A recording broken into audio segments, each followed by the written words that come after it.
What is up, everybody? Welcome to our day two preview here at Party on Broad. Joining me, he is Ryan Reese. Go give him a shout out on X at Philly Sports PSA. What's up, Ryan? Not much, man. Just exhausted from everything yesterday. Exhausted from the months and months of research and videos and shows that we've done, all culminating in a fantastic first round for the Howie and the Philadelphia Eagles. Yeah, man. We're going to talk grades. We're going to talk Quinyon Mitchell. And then we're going to just talk about day two. We're going to preview day two. We're going to do a day two mock draft for the Birds, what we want to see, what we expect to see. And then we'll go from there. Guys, if you're watching us live, please be sure to comment your thoughts. Give this video a like. As always, I'm exhausted. I can't wait to take a nap as soon as we go off air here and prep for tonight, because the show must continue, man. Let me find the blog. With the ninth pick in the 2020. Where the heck is it? Hold on one sec. Where's overlays at? We got there. We're running up. We found it. We're going live for day two at around 7 p.m. Probably right before then. We'll be talking reactions, scouting reports, grades, you name it. Probably a lot of round one talk as well. And please be sure to join us. It's going to be a lot of fun. Day two is really fun, man. As you know, like we're big day two people here. Right. I think this is the meat and potatoes of the draft. I think it's really strong in a lot of areas that the Eagles need. Big Sarge checks in, says linebacker, O-line, abso-freaking-lutely. Wide receiver 3 is a good one. We're going to be talking about that. Antonio's in the house. What's going on, Antonio? Thanks for joining. Go Birds, man. What a round one, man. That was so Antonio says pumped. Mitchell, baby. That was just, I don't know if Howie got lucky or if he read the board correctly, but the fact of Quinyon Mitchell, an elite athlete, CB1, falling to the Birds' lap at 22 without having to get rid of a day two pick was outstanding. Just an outstanding result for the Birds. Antonio says 7 p.m. Eastern. That is correct. We will be live, reacting to your comments and more NFL draft trivia and all that fun stuff. It was a weird draft, Big Star. It was so weird. The fact of the matter is, this draft first round broke records. Most offensive players, most quarterbacks drafted in round one since 1983, which I'm sure a lot of our audience was not born. You just had no offensive players until, what was it, 14? Was it? I think so, yeah. Yeah, something crazy like that, like insane. You had people reaching for quarterbacks, Bo Nix, Michael Penix Jr., which, again, I like Penix, but again, still way overdrafted. Same with McCarthy, but yeah, it was a crazy draft. Yeah, my bold prediction of Michael Penix being drafted before J.J. McCarthy is hilarious. I never in my wildest dreams I think it was going to happen, but I'm not a J.J. McCarthy guy. I'm not even that high on Michael Penix, but I think they're both kind of relatively in the same tier. But it actually happened. It happened, and it was just hilarious. I just wish I put money on that thing, man. God. Yeah, right. Antonio says, I'm not going to lie. I was praying for Dallas Turner. Then I was like, Mitchell. Yeah. Right. Adrian Cooper and I will be right here. Mr. Rudy Poo gets it. And then the draft was crazy. Latu at 15. Definitely. It was the Colts. It was the Colts that went first defensive player. Mm-hmm. Thank God for Miami. I'm so glad they took. Yeah, the idea that Chop was gone, Troy Fountainu was gone. I think Mims was gone. I could be wrong. Yeah. Like a lot of the big names that I thought Howie might be just infatuated with went off the board. It was really perfect. And speaking of Bo Nix and Penix and guys just pushing stars like Quinyon Mitchell down to the Eagles' lap. It was awesome, man. Let's get into this thing. Let's talk Quinyon Mitchell. I'll just talk real quick. his rise, the meteoric rise of Quinyon Mitchell, officially ended on Friday night, man. Selected number 22 by the Birds. This is a guy who dominated the secondary at Toledo for 2 years. He gave up a measly 54.8 passer rating to opposing quarterbacks during his career at Toledo. No FBS quarterback forced more incompletions over the last 2 years than Quinyon Mitchell. He did so while playing off coverage in a cover 3 heavy scheme there at Toledo. You saw this guy a lot align themselves 8 to 10 yards off the line of scrimmage, keeping his eyes on the quarterback, waiting to pounce, and man, did he pounce, yo. Of the 62 times he was targeted last year, he only allowed 27 receptions for 290 yards. This was strictly a boundary corner. He played 52 snaps in the slot during his career at Toledo, but he did pretty well per PFF, 75.4 coverage grade. He allowed just 5 touchdowns, picked off 8 passes, forced 46 incompletions. Man, you're not going to find a more productive corner than Quinyon Mitchell, man. And, playing in the MAC didn't give this guy the best media exposure by any means. So it was really important for him to kind of make himself known during the draft process. I remember doing a scouting report on him, calling him a day 2 guy. But my God, did he just vault up the big boards. He was dominant during the Senior Bowl week. He was dominant during dominating against Power 5 competition. He earned Pro Football Network's Defensive Player of the Week. And then, the tape was already excellent. And at the Senior Bowl, man, just really reaffirmed his rare talent, rare athleticism, and checked off more boxes.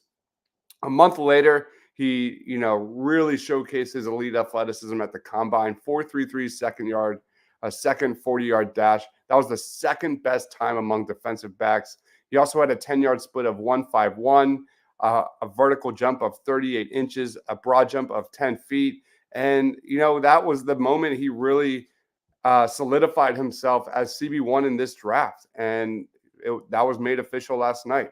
As a prospect, the majority of this guy's appeal, I think, comes from his physical profile and playmaking. He's 6 foot, 195 pounds. He's got really good play strength, solid length. And then when you pair that with his explosiveness and closing speed and twitch, man, this guy has all the tools of being a high-level playmaker and just off-the-charts instincts. He's a guy that can thrive in off-man and zone. And I think just dominating in coverage is going to be this guy's bread and butter. He recorded some of the best advanced coverage metrics over his 2-year sample size. And the tape shows that this guy has all the ability in the world to be CB1 at the next level. And what consistently stands out about Mitchell's tape is that explosiveness getting downhill, that drive from off coverage, which he predominantly played at Toledo. He was consistently asked to play man-to-man without safety help over the top, and he did it without a lot of difficulty. And I think one of his most impressive skill sets is his ability to break on the ball and knock away passes at the catch point. Again, his instincts are elite. He's got superb awareness for passing lanes. This is just one of the top guys when it comes to read and react. And that with his physical traits, man, that's what gives you that upside. When it comes to weaknesses, there are a few to point out. He has some occasional minor delays in processing. His mechanics and technique can improve, especially in press man. But press man is not really what you're going for with this guy. That's more kind of Terrion Arnold's forte.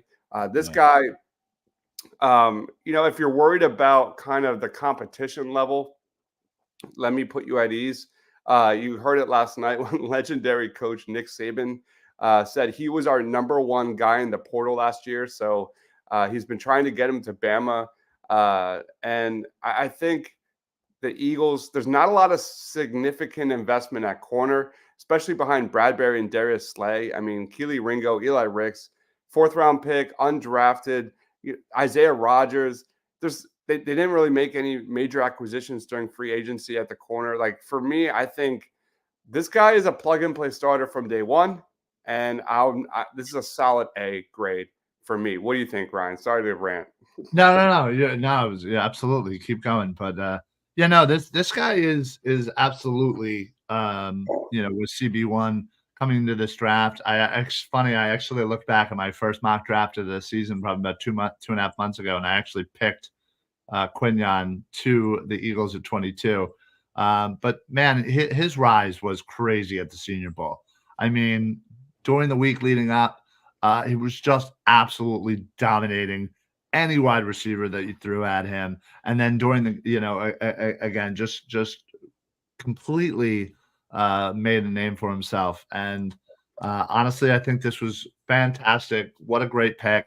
I think we were all worried as we were getting closer. We were realizing what was happening, and then Fontenot comes off the board, and Chop gets off the board, and I think honestly, I think it was only Guyton.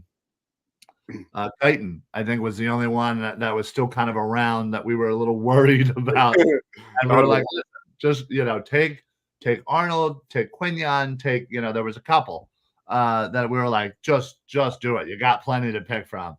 And the fact of the matter is, with who was available, they chose Quinyon Mitchell. So they see something in him that is going to be a star for the Philadelphia Eagles. And he absolutely should be coming in as a starter opposite of Slay. Whatever the hell you want to do with Bradbury, whatever. Just sit him on the bench, trade him, throw him in with, like a fifth round pick and move, into the third round or something. I don't know. Do something. But this guy's going to be stud, and he's going to be fun to watch. Yeah, man. There's nothing more fun than watching like a young, player in the secondary grow, like Brian Branch and Witherspoon and got all those guys I wanted the Eagles to draft in years past. It's finally exciting that we got one. Yeah, we got one. Yep. And I was on record for wanting Terrion Arnold, but I want to note that Terrion Arnold was my number 7 player on my big board. Number 8 was Quinyon Mitchell. So it's not like there was 1A, 1B for me with those two. So you could make an argument that Quinyon Mitchell's a better fit in the Vic Fangio system. It's just it's pick your poison. Both are terrific prospects. Mr. Rudy Poo says the guy plays with a type of swagger we don't have. Absolutely. Anthony says, I love that the Falcons blindsided their own $100 million quarterback that they just signed. Have you seen? That was wild, man. I've never been a part of anything like that.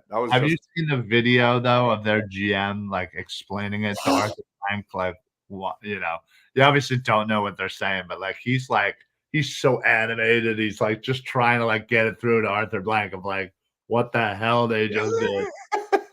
I mean, it was talk about the first shock of the night, and then the next shock of Bo Nix going as early as he did, and yeah, it was wild, absolutely wild. Yep. Allison said, "Would you replace Bradbury or Slay?" It's Bradbury. Slay on the one side and Quinyon Mitchell on the other. I don't want to hear any goddamn crap about Bradbury getting any snaps in 2024. Sure, he can be on the roster. It is what it is. They probably can't move him because that contract is ridiculous. Pretty bad, but my God, Quinyon Mitchell needs to be on the football field day one. Day one. Yeah. Dude looks baked. A little bit. Yeah, a Did little he? bit. Yeah. Oh yeah, for sure. All right. Yeah, he seems like a reserved guy off the football field, but that in any interviews I've seen with him, but you can see that when you really start getting into the kind of particulars of his position, he starts to get a little excited, and you can definitely see it. It translates onto the football field that he just plays with a lot of intensity, a lot of swagger, if you will. Yeah, for sure. Saban is a secondary coach. People didn't know that. I didn't know that. That's cool. I don't think. I mean, I'm sure I could have traced it back to when before he was that coach. But yeah, it makes sense. I don't know how true the comparison is, but they comped him to a young Malcolm with special teams upside. Malcolm Jenkins? Malcolm Butler? I don't know. I mean, he was a safety. We need a linebacker first. We're going to get into that really, really soon. Really, really soon. Quinyon, Ringo, and Rick's future baby. I like it. Dives, who's the better fit for us, Colson or Edgerrin? Eagles guys say Junior is a better fit. there's no doubt that Junior Colson, I think, is a better fit alongside Nakobe Dean. I think Edgerrin's more of an off-ball kind of linebacker, and I love both. So my answer to this is yes. I don't care. For me, unfortunately, I am making a move with the frame of mind that Nakobe Dean's not even on this roster. Yes. You got to upgrade that position with him not even in mind. You cannot count on him at this point. Agreed. If Howie thinks Edgerrin Cooper is the most talented linebacker, Edgerrin Cooper. It doesn't matter. But I think Junior Colson is more of a Mike linebacker. I think there's not a lot of them in this draft. I would love to get Trevin Wallace, underrated name as well. But for me, I'm good with both, baby. I hate to play politics, and we're probably gonna end up taking both of those guys in our upcoming mock draft. Isn't that Ryan? Probably, yeah. I mean, it wouldn't surprise me, yeah. All right, let's jump into our mock draft. Do you want to share? Yeah, I'll share mine first. And you go first or second? Yeah, I'll go first and just run through it. You got it. Just do to round 3. We're just gonna Yeah, they already have it. They already have it kind of already set up. You can't even go back into round 1. All right. So I just kind of put the normal what we do is put the first one in the middle. The first whatever it's called. But I'll go ahead and start. Whoa, I forgot I put this on blazing speed. Jeez. Let's see. Who did I miss out on? Johnny Newton went to the Bills. Yeah, no, that's smart. Don't need a receiver or anything. Tajin went to the Patriots. McConkey, Arizona, which didn't they just draft Marvin Harrison? All right, I mean that's not bad. I love the top of the second round so much. I know. Washington grabs Jackson Powers. The Chargers grab A.D. Mitchell. That's a good get for them. Washington has got Sanders still. Jeez, that's a good one too. But it looks like listen, everybody knows my love and affinity for JT Sanders here. And personally, that's what I would go. But if we're being a little bit more realistic of what our needs are, I can't deny the fact that again, according to this board, I'm gonna go Quinyon Coleman here. Wow. I'm getting another wide receiver to go with our stud receivers. I think would be insanely amazing. I think we'll be able to put him on the field a little bit more than a tight end too. And I do believe that there are really nice tight ends that could fall into that role a little bit later on in the draft, especially in that 5th round when we have like 3 picks like all smashed together. So I'm going to go with Quinyon Coleman. But don't get me wrong, I may consider JT Sanders with 53. Oh, well, good. I don't have to worry about it. So, all right. So, and again, I've said this a million times. Second round is my favorite. There are so many prospects in here I just would love. Like Javon Bullard, even Jaden Hicks I really like, Braswell, Corley again if we're gonna grab a wide receiver, Junior Colson, Max Melton. I mean, I love Malachi Corley. Yeah, exactly. I think I have Coleman rated higher on my board, so I kind of have to go with that. But believe me, if Corley was kind of the consolation prize, it would be a pretty darn good day. But I'm gonna have to take Edgerrin Cooper. I mean, I've been saying it for the past 3 months. Cooper needs to be a midnight green. It just needs to happen. And I can't not pick him at this point. So I'm going 53 to edge. Cooper. We don't have a third, so there we go. Boom, boom, boom. I'm sure they're gonna kill me for the Cooper B-. Are you kidding me? Well, at least they gave me an A+ for Quinyon Coleman, so they at least can't wait for tonight. Yeah. So you like Coleman's fit with the Eagles? He's an X guy. You know, he's more of a kind of vertical threat, 50-50 guy who can out jump defensive backs. He's huge. Yeah. He's like one of those guys you put on YouTube late at night and you just fall in love. Like he's got some unbelievably acrobatic catches. Yeah. Yeah, listen, I think getting a wide receiver 3 in here, it is gonna be listen, I know that how the Eagles think it's gonna definitely be more important than tight end 2. And I have been up the JT Sanders tree for how long now has it been? Couple months? I've been screaming his praises.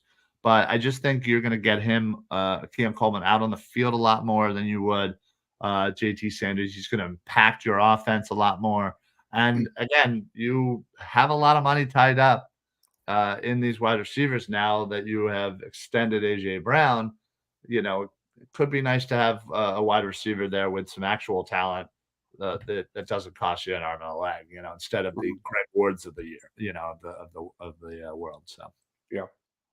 Marshawn Lynch says, "What's for lunch?" I'm eating these like shredded beef taco hot pocket type of things. Pretty good. They're pretty good. Couldn't Jeremy says Howie's a thief and stole Mitchell. I don't know if he stole him. He just kind of sat there and just got lucky. I think it wasn't necessarily luck. I truly believe that every NFL team kind of has some people in every organization that they can kind of talk to about maybe what's going on, what they're thinking, blah blah blah blah blah. So I think Howie obviously made his rounds, was calling around, and he realized that okay, there's going to be a couple of guys on the top of my board that are going to be sitting there at 22. So I need to stay put, resist the urge to just go up and get whatever. The trading wasn't crazy like we all thought it was going to be. I mean, it was Minnesota made 2 trades. That's it. Yeah. So so I think old Howie would have moved up and grabbed a Quinyon at like 12. Mhm. And I think Howie's learning to be a little bit more wise and reading the situation. And I think that's what his genius was last night, is reading the situation and realizing that we were going to get one of his top guys, whether it be Quinyon, whether it be Arnold. So Mhm. yeah, genius. Yeah. Anthony likes Max Melton. I mean, the Eagles' pass defense was ranked what 28th in the league last year. Like, why not? I Well, mean, listen, I don't. I personally don't think they're going to go corner, but I wouldn't hate it. He's a premier slot corner, and developing under Avonte Maddox for a year and letting him kind of increase the snaps as the season progresses next year. I'm down. He's an elite athlete, man. He's got a lot of twitch. Coleman won't be an Eagle because the Eagles have too many wide receivers. I don't Who do believe they have? Who do they have? They have Yeah. 2 guys who are number 1s, and then they have a bunch of number 4s, number 5s. Like, listen, Devontae Parker, yeah, great. He's awesome 10 years ago on your fantasy team, but he's not the same wide receiver that he was in Miami. Yeah, we talked about this on the show last night. Like, I definitely think now that you have your 2 guys locked in, like it makes sense to get another wide receiver under team control for the Yeah. foreseeable future based on how the market's going. So, Exactly. finding love in the weirdest places. 2 quarterbacks and Rodgers. Rodgers is just like a draft pick. I feel like I don't know. I feel like Eagles fans are putting this guy on a pedestal. They are, for sure, and I think, obviously we're gonna need to see it out in the field, but, from everything that I have already seen and know about him, yes, he seems like a great player, but, let's not anoint him the next Darius Slay just yet. Let's hope he can contribute and be on the field, because if he can, then you're really not gonna see Bradbury. You're gonna see Rodgers, you're gonna see Slay, you're gonna see Mitchell, and you're gonna see Avonte Maddox with Ringo and Ricks, and we'll never have to see Bradbury again. Mhm. Yay. All right. The Eagles are on the clock here. Not they're on the clock. I'm going to start the draft here as we go forward. My settings are also in the middle, like half public versus half PFF. Yeah, that's what I meant. How we usually do these things. The Eagles are on the clock here at pick 50. Let's see who went where. Scroll up. Cooper DeJean to the Patriots. That's Jackson Powers Johnson to the Titans. And Zach Frazier to the Bengals. So the Eagles are sitting here at pick 50. Where do they go from here? I mean, you took Edgerrin Cooper, but I'm going to go Junior Colson. Give me Junior Colson here. I think he's not an elite athlete, but he's solid enough. I think Junior Colson has a lot of potential. Like, he came over, I believe, from Africa and like just started playing football. So he's relatively new to the sport, but he's a rangy defender, very good against the run, excellent closing burst. He hits like a sledgehammer, and better enough, like, he's a really good tackler. He's only got a 6.2% missed tackle percentage during his career at Michigan. He has a lot of upside in coverage, defending the slot. And most notably, like, he's a very high football IQ. Like, he's only been playing football for quite just a little bit of time, but he's good in that you never find him out of position, which is important considering Eagles linebackers were consistently missing tackles and not filling lanes and out of position. So I like Junior Colson quite a bit. I think it would be a solid pick for me. And agreed. Again, like, the Eagles have history of selecting guys that won national championships the year prior. Rudy Poo says Junior Colson's coverage is what gets me excited. He's a leader too, man. Feels Davion Taylor, but he's not Davion Taylor. He's not at all. He's a much higher level echelon type of player than Davion. Davion was a straight up project. Colson just was the leader of the best defense in the nation.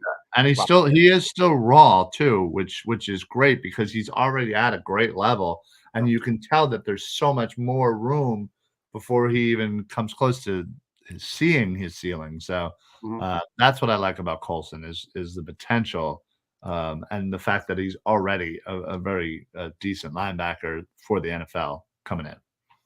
Yeah. So next, let's see who's available.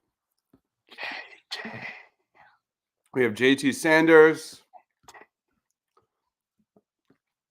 There's my guy, Malachi Corley. Definitely a guy that I love a lot. I've talked about him on this show a ton. There's Kalen Bullock. I absolutely love. The Eagles have been kind of attached to this guy, Jalix Hunt. Oh, yeah, definitely. I haven't really looked into him that much. But I'm going to go what I think Howie will do. And like, this could be an interesting spot maybe to trade back. True. Very true. Especially if they're really happy with who they grab at 50. I could easily see them trying to trade back like maybe even 10 spots and try to pick up another pick, maybe a third rounder, depending on how far they drop back.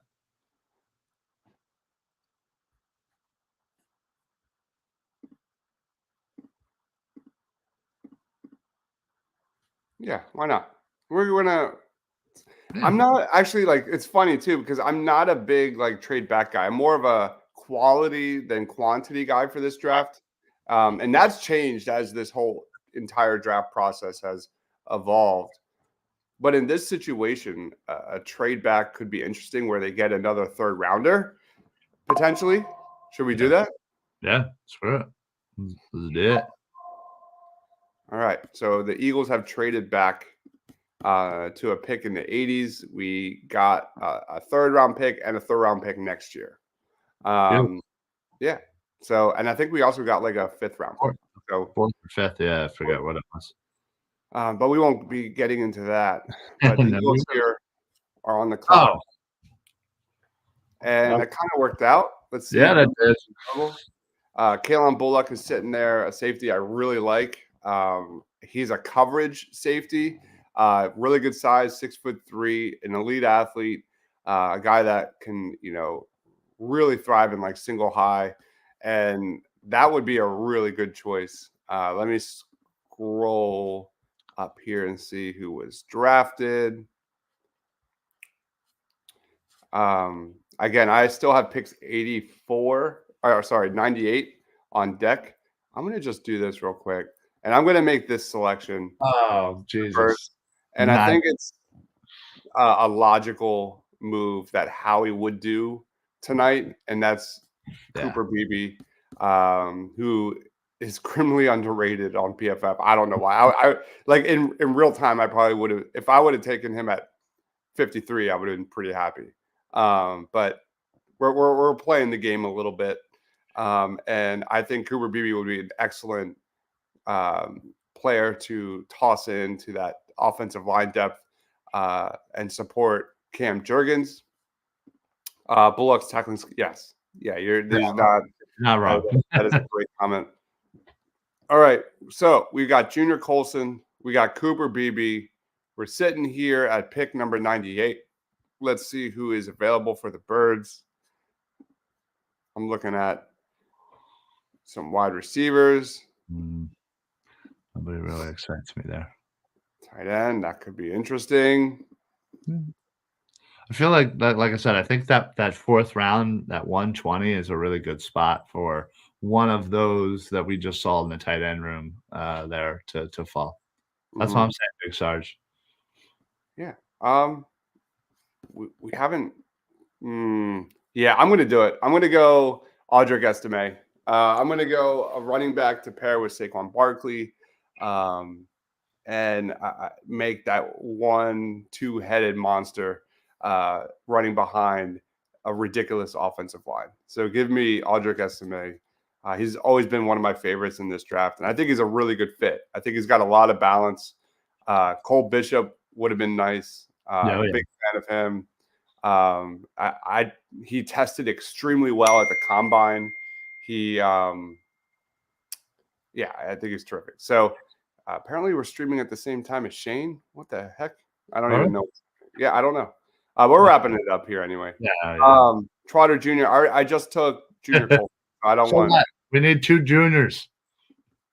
All right. So there's my mock. We did a trade back. We got PFF always hates my mocks. We got Junior Colson, and we got Cooper Beebe, and we got Audric Estime. I think filling 3 pretty big holes. So yeah. You know what we do? I feel like we should take what PFF has them ranked as, save it, and then when they actually get drafted, go back and see how absolutely terribly wrong they were on so many of these prospects.